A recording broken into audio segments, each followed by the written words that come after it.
Keep saging. How to stay fresh ang saging ay kukuha lang ng isa. Huwag aalisin sa tangkay lahat. Huwag hiwa-hiwalay. Ganyan. Kinuha ko na yung kakainin ko. And then get a piece of paper. Kitchen paper, or kung wala kayong ganitong kitchen paper, kahit siguro newspaper, basain.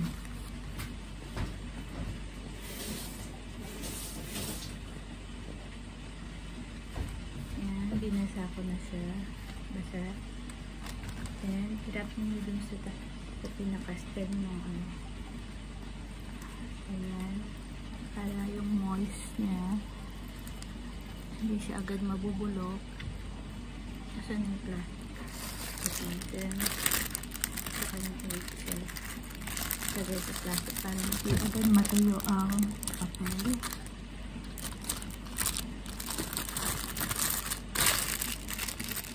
Then,